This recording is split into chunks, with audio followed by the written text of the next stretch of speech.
AI is really transforming every aspect of society and the way we live, work, and play. And that's really because AI is powered by semiconductor devices called chips. And you might not realize it, but every aspect of life in modern society is dependent on chips. They are the electronic brains of all the devices that we depend on today. The projector, your cell phones, the computers, the internet, pretty much everything that's automated depends on chips. So chips are so pervasive today that people consider them the new oil of the 21st century. So maybe people started to pay more attention to the benefits of information and communication technology enabled by chips, starting during the pandemic when we all had to switch to remote operation. We had to isolate socially, but we wanted to stay connected, continue education. So as society pivoted 3 years ago to working in isolation but staying connected, a lot of products, electronic products, were manufactured, like monitors, personal computers, and like desktop computers at home, just as shown here.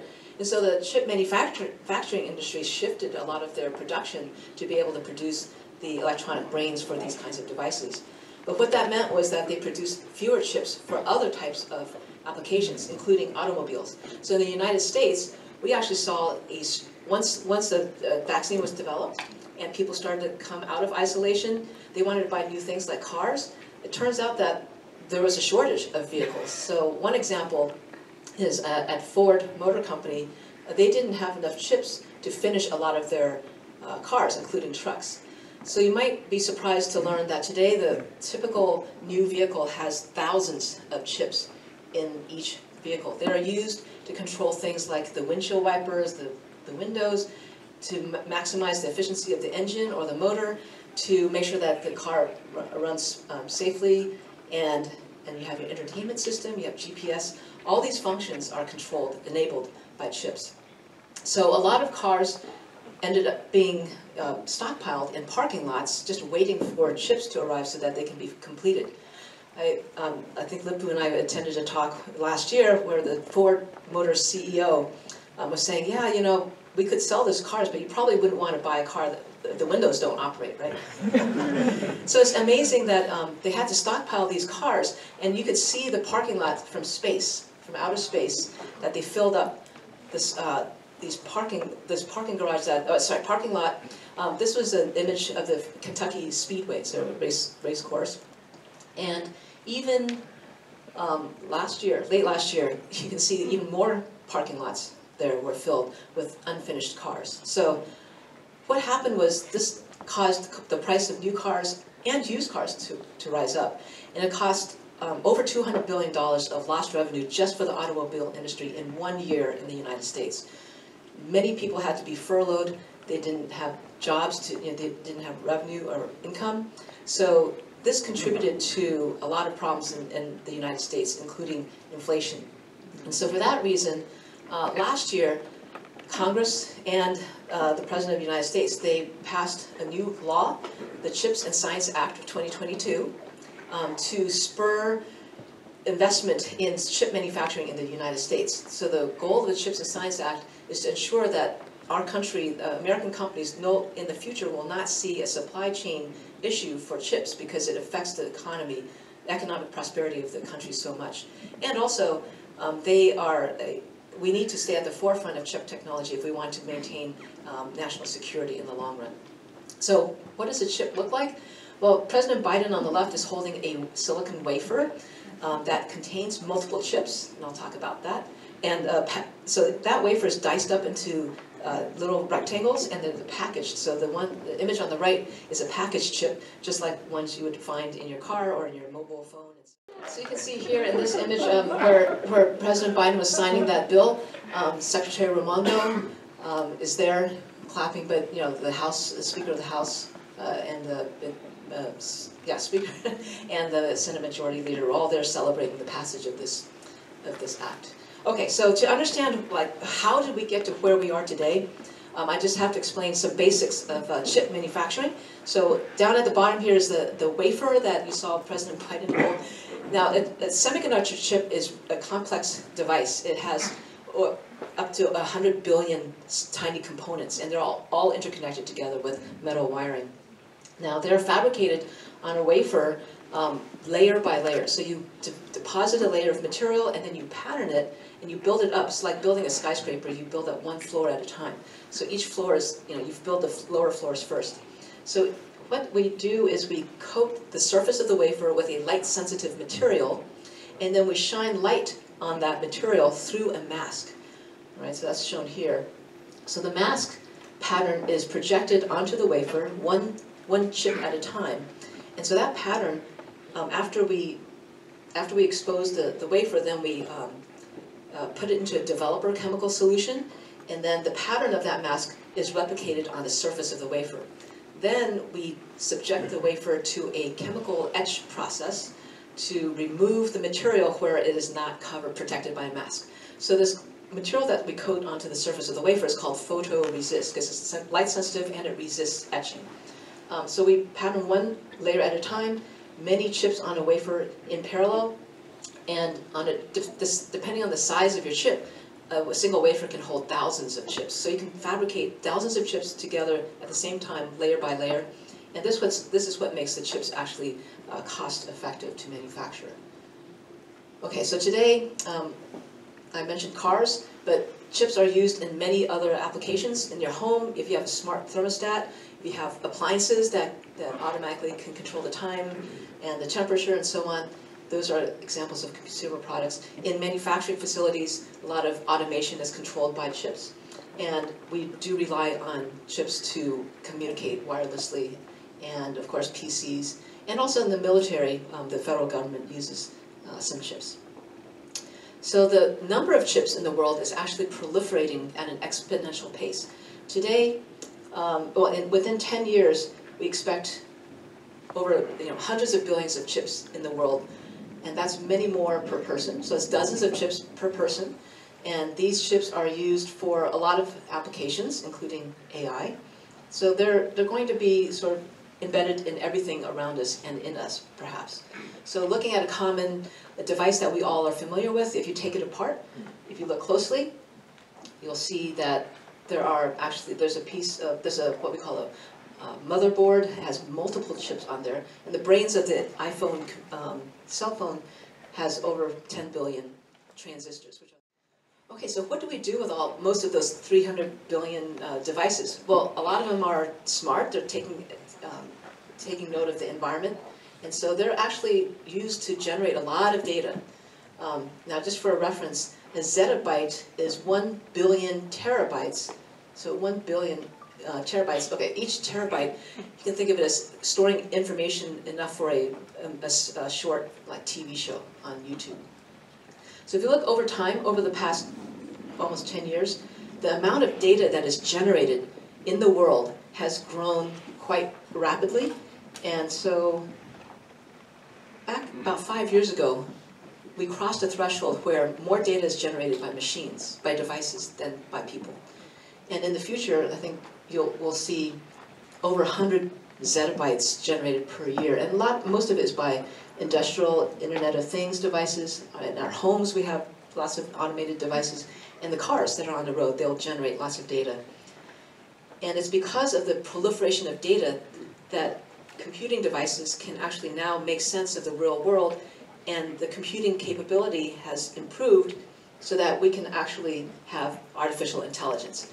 Now, when I was here as a student some years ago, it was actually a long time ago, I actually took courses in AI. And at the time, there was some excitement, but really AI didn't take off as we see it today. And the reason is because, first of all, we didn't have enough data, and the computing capability was not enough to implement smart systems to make decisions in real time. So this vision of our ambient intelligence is actually becoming a reality, coming close now today, where we'll have smart devices to control, operation of, we see automated vehicles in the future. Maybe we can have optimized traffic flows so we can get between Stanford and Berkeley more efficiently. Smart factories to maximize efficiency. Also smart medicine, personalized medicine in hospitals and cities. We can operate more energy efficiently in cities with automation. So what has enabled this revolution, the AI revolution, is really the fact that steadily over the last 120 years, technology has improved, computing technology has improved exponentially. So this scale is an exponential scale. The number of computing calculations per second that the most advanced computer can perform. And this is per dollar, so a constant cost. And so in the age of integrated circuits, which are the semiconductor chips, we can see exponential improvement in computational speed per second. And so this is why now the computational ability of machines today is approaching, or actually surpasses that of some brains, not all the brains. And so you see the advent, just in recent months, of generative AI systems that are in real time, able to function, like GPT. Now, why has technology improved, or why has computing capability improved exponentially over time? It's really because of Moore's law, which states that the number of transistors, these electronic components, these switches on a chip, has increased exponentially over time. So the more switches you can integrate on a single chip or in a little package chip, the more functional that chip is. So if we look at the number of transistors on a chip, it has grown exponentially. This is an exponential scale as well over time. Now the reason is, well, so maybe you don't care as much, but what is the impact of Moore's law?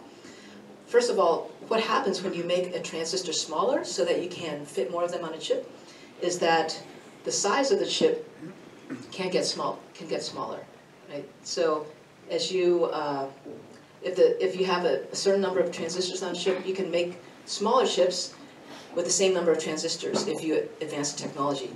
So that means you can fit more of those chips on a single wafer. And if the cost of manufacturing that wafer is about the same, then it's lower cost per chip. So that means you get more benefit in cost.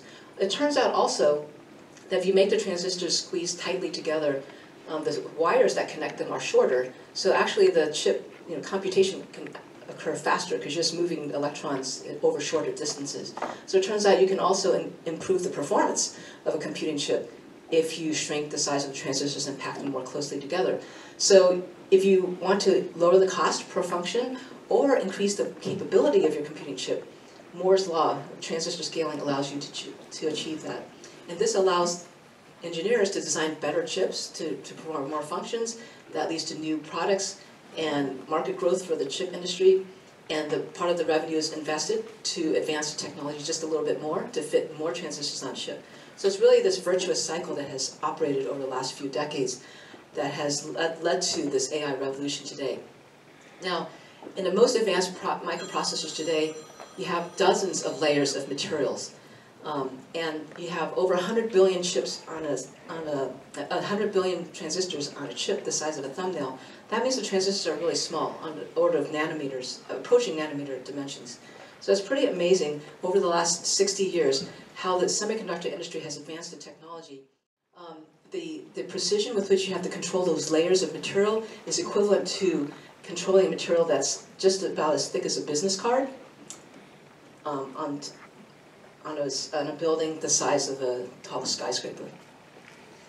Some of the aspect ratios, when we punch holes through many layers, like dozens of layers here, and fill them with conductive material, those aspect ratios, the height to width ratio, is larger than any of the tallest buildings in the world today. And this one I think is pretty impressive. Remember, if you coat the surface of the wafer with photoresist and you expose it through a mask, but what if a little particle falls down on your wafer and that blocks the transfer of your mask pattern to your wafer? Well, that's a defect. That can cause a defect, right? You can't pattern the interconnects very well, so then your chip won't work. So we have something called metrology, where we have inspection systems that check for defects at every step. And this is equivalent to spotting an ant from outer space and identifying its species within 1 second. Because you have to inspect all those dyes, and within 1 minute. Okay, so it's pretty amazing how far the industry has come. So there's no one company that can do all of that. And so over the past few decades, an ecosystem has arisen where we have companies that specialize in designing the chips, the function, and then they can actually design the masks, to pattern each layer to perform the function of the chip. And then we have separate companies like TSMC who actually fabricate the chips, and they take the designs, the patterns for the mask, and then they use them to manufacture those chips. Very few companies, including Intel and Micron Technology and so on, actually do this whole thing. And what's happened over the years is to automate a lot of this design.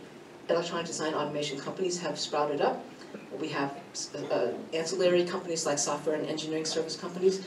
And for manufacturing, we have a whole ecosystem of material suppliers, wafer fabrication equipment suppliers, and also companies that can assemble and test those chips. So yes, we are heading towards a growth of the industry of $1 trillion by the end of this decade. In terms of the number of transistors integrated together in a single chip package, we're approaching 1 trillion. But we still have some major challenges. If electronics devices proliferate, well, their energy consumption also proliferates. AI, you might be curious to know how much greenhouse gas emissions is generated by your ChatGPT inquiry, because it takes computing, right? And those take electricity. We actually have identified multiple challenges. So one is, how do we improve the energy efficiency of computing by orders of magnitude? We need to have a lot of people work together on this, software and hardware innovators. And also, we would like to make the manufacturing of chips less harmful to the environment. So how do we address that? How do we use more environmentally friendly chemicals and materials? And you might be thinking, well, your cell phone only uses a few watts. That's not too much of energy.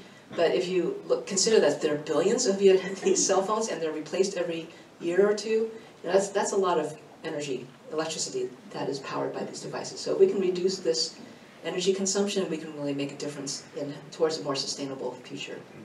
And I'd like to point out TSMC, the chairman, who's a Berkeley alum, did point out another exponential plot, that the energy efficiency, if you take into account not only the speed of computing, but also the energy efficiency as a factor, and the semiconductor industry is making exponential progress in this regard. And he actually argues that, well, since these chips are used to automate things like maybe optimize the temperature so you don't waste electricity, air conditioning when you don't need it, optimize the lighting, we actually, for every kilowatt of power spent to producing chips, we actually can help contribute to reducing energy consumption in the world. So that's an interesting perspective.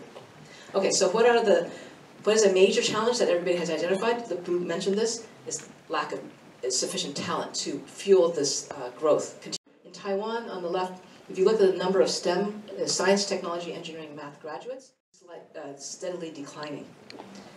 In the US, it's similar. We see in the last few years, engineering degrees, the number of engineering degrees awarded has also gone down. So we need to do more together, I think, to attract the best and brightest talent to our industry. So to conclude, semiconductor chips are everywhere. They really have had transformative impact. They will continue to have transformative impact. They are critical for our two, Taiwan and U.S. economic prosperity and security.